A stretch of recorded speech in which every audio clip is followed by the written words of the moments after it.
Hello my dear class 10 students, welcome back. So today we'll continue with the part 3 of the periodic classification of elements. So this will be chapter 5, science, okay. So today we'll discuss about the failure or the limitations of the Mendeleev periodic law. So it will be limitations of Mendeleev's periodic law. Okay, so we have already discussed about the significance of this Mendeleev periodic law, right? And we also know that this periodic law, Mendeleev periodic law, has played a very important role. So the first limitation would be position of hydrogen. Position of hydrogen. Now we all know that hydrogen is placed in the group 1. Hydrogen is placed in group 1 along with the alkali metals, right? Such as sodium, potassium and all. But see, sodium exists in nature, sodium exists in a free form, okay? See. But hydrogen exists in diatomic form. When I say diatomic, means it cannot exist in this form, okay, in a single form. Hydrogen, it exists in a diatomic form. Like, you know, like we have seen the halogen group. Halogen groups such as chlorine, clear, such as bromine, they all exist in a diatomic form, clear. So, the position of hydrogen was not fixed, okay. The position of hydrogen was not fixed. So like I've said, see, sodium, it exists in a single form, but hydrogen, it exists in a diatomic form, but they are placed in the same group, right? Now the other thing about this hydrogen is that though it exists in a diatomic form, you know, when they are combined with the halogen group, they show similarity, okay, like halogen group. When hydrogen is mixed with chlorine, it becomes HCl, right? When sodium is mixed with chlorine, it becomes NaCl or KCl, right? So it shows similarities in this form, right? Or if it is react with oxygen, okay, like if hydrogen reacts with oxygen, it becomes water, such as sodium, okay. See, so in this way, when they form a compound, then it shows similarities, clear. But now their existence, okay, when we discuss about the existence, they don't show similarities, right? Because hydrogen, like I've said, in a diatomic form, and they all exist in a single form, clear. So the position of hydrogen was not fixed, and you could not explain, clear. Now the second thing is uncertainty in masses. Uncertainty in masses. And the third one is placing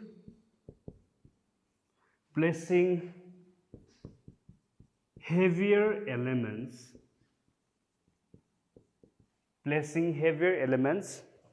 before lighter ones, clear. Now why I'm saying this was also a failure, because see, elements have been arranged in the increasing order of atomic mass, but there are some elements where you will find that the heavier one is placed first. Now we are already discussing about the increasing order, right? So it starts from the lighter one, from the lighter to heavier, right? Elements have been arranged in this way, lighter to heavier, but in some instance, we'll find that the heavier one will be placed before the lighter one, clear. Now I'll show you example. There is See, argon. Argon, the atomic number is 18. Okay. So after argon, it is potassium. Potassium is 19. Clear? Then this one should be heavier, right? According to what he said. Because he has arranged this element in the increasing order of atomic mass. But when we find this one, okay, when we find this one, argon is, the atomic mass is 39.9. Clear?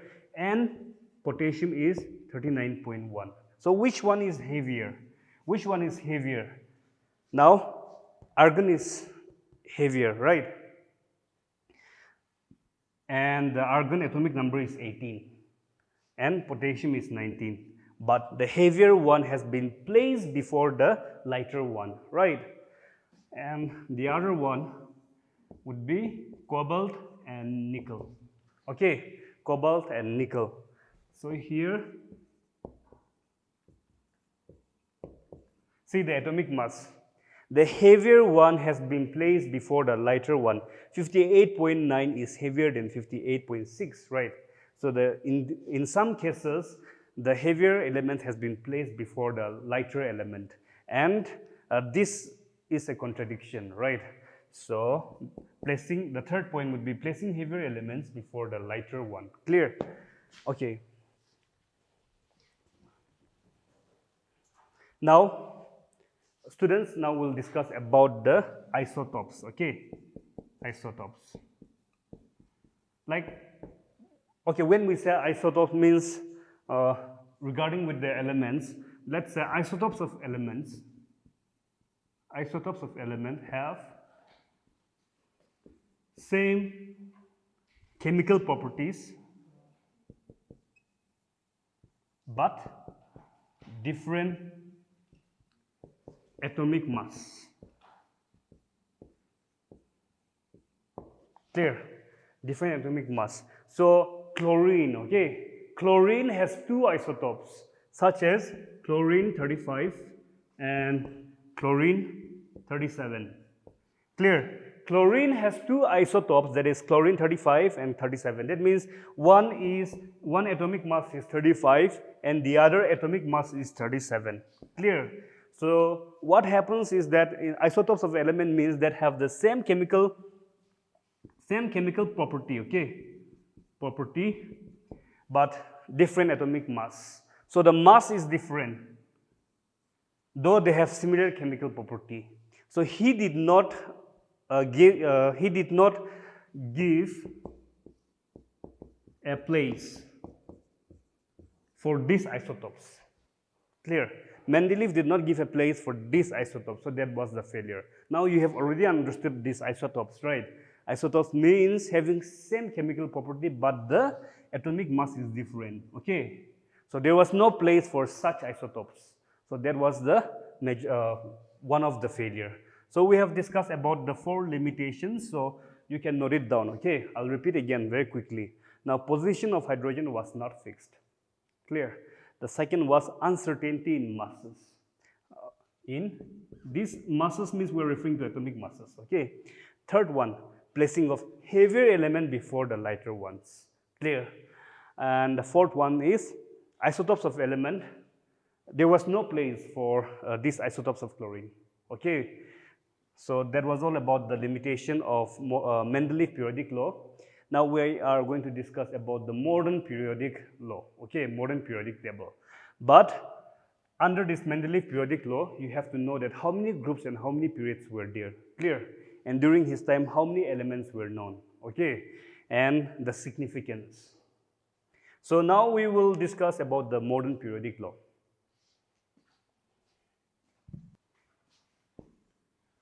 Okay, so my dear students, now we are going to discuss about the modern periodic table. Okay, now it was given by Henry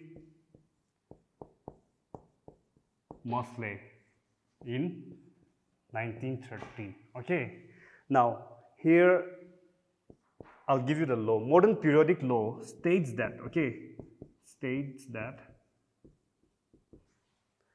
the physical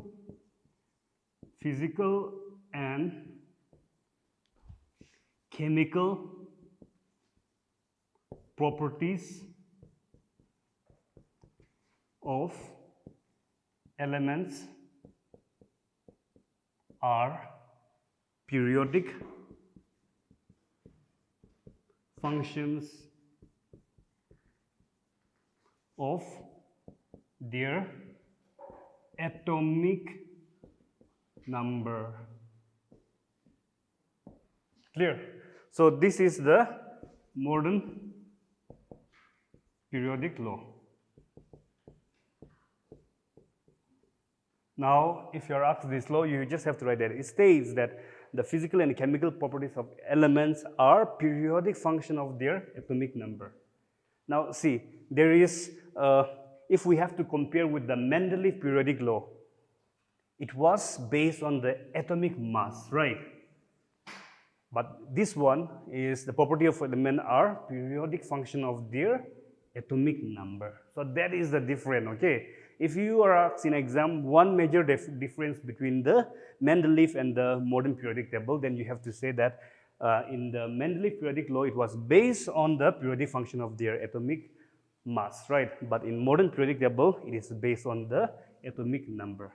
Okay, so atomic mass, atomic number, that is the major difference. Now, here we, okay, now in modern periodic table, like I have said, we have 118 elements where it is divided into 18 groups and 7 periods.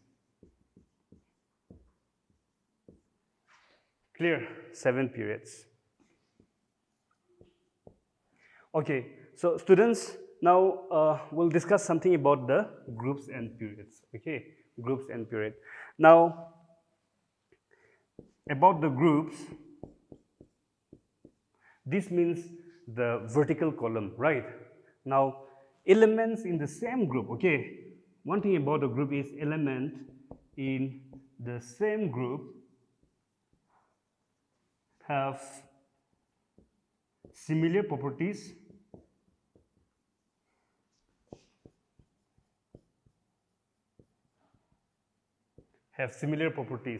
and their valence electron is same, okay? Valence electron. That means the electron in the outermost shell, okay? Element in the same group have similar properties and they have same valence electron, okay? Valence electron. Now we'll discuss about this valence electron, okay? So you have to know that elements in same group will have similar property and they will have same valence electron, okay? So we'll discuss about this valence electron. Okay, so students, let's discuss with group 1, okay? Group 1. Now, in a group 1, it starts from the hydrogen, lithium, sodium, potassium, rubidium, it goes on, okay, cesium. So let's see these first 4 elements, okay, first 4 elements. So now hydrogen, the atomic number is 1, right? So I'm sure you remember about the shells, okay? This over here, when we compare, when we see in the modern periodic table, the one which goes from here, these rows are periods, okay? And then this vertical one, these are groups. So these periods are also known as shells, okay? That means 1 shell, okay? 2 shell, we have 3 shell, clear? We have 4 shell, clear? So these periods are also known as shell. So now when we discuss about this hydrogen has 1 electrons, right? So see, hydrogen would be here. Now lithium, the atomic number is 3, okay? Lithium, the atomic number is 3, so 1, 2, 3, clear? Now sodium, the atomic number is 11. For sodium, the atomic number is 11, okay? So 1, 2. In the first shell, only 2 electrons can be accommodated, right? And here we can accommodate 8 electrons. 3, 6, 7, 8, 9. So see, 2, we have K1. We have K, L, 2, 1. L, M, N. Clear? So here, when we discuss about this sodium, in the K shell, okay, we have 2 electrons. Here we have 8, here we have 1. Now let's discuss about potassium. Potassium means say 1, 1, 2, 3, 4. 4 period, right? That means 4 shell, okay? 1, 2, 3, 4. So we'll have 4. Clear?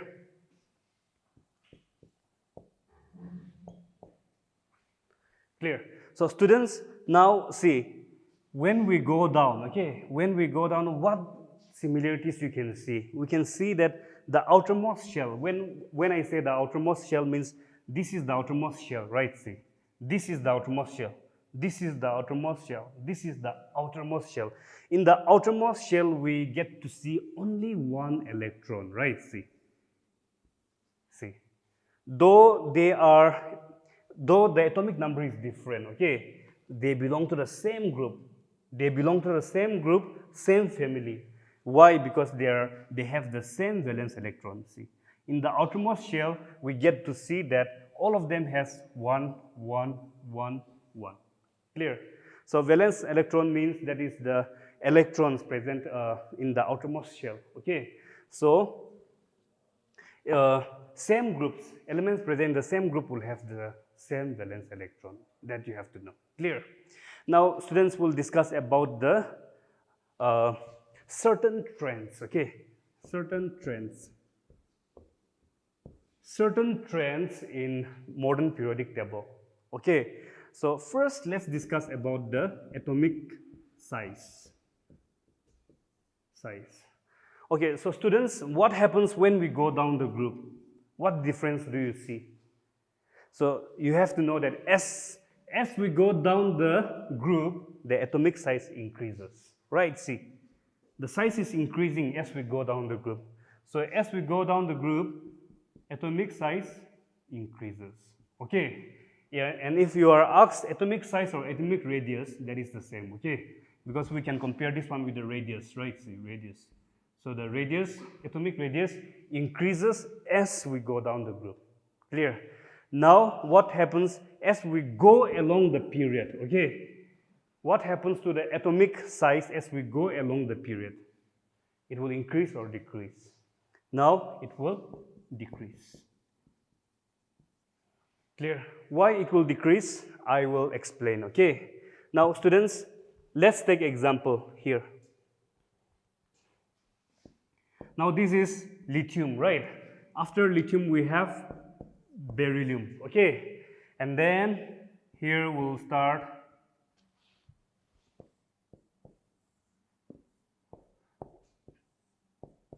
boron, carbon, nitrogen, oxygen, fluorine, and we'll get here neon. Clear? So students, same period will have same shell, right? Same period will have same shell. So now see, as we go along the period, what happens, students? Now this lithium, it has 2 shell, right? See, 1, 2. Right, for lithium 2 shell. Now about beryllium, 1 electron. Now boron, 1 electron. Now chlorine, carbon, 1 electron. Nitrogen, 1 electron, oxygen. So see students, when we go along a period, the shell is not increasing, but the members are increasing, okay? You just imagine that in a room, though extra room are not given, but the members are increasing, okay? So what happens? Now there is a effective nuclear charge. Effective nuclear charge. So there is an attraction between the electrons. More the electrons, more attraction is here between the nucleus and the electrons. That's why, as we go along the period, it is compressing, it is pushing. So it becomes smaller. So you just have to write that as we go along the group, down the group, the size increases, but as we go along the period, the size decreases. So keep these two in mind. We'll continue with the next part in the next class. Thank you.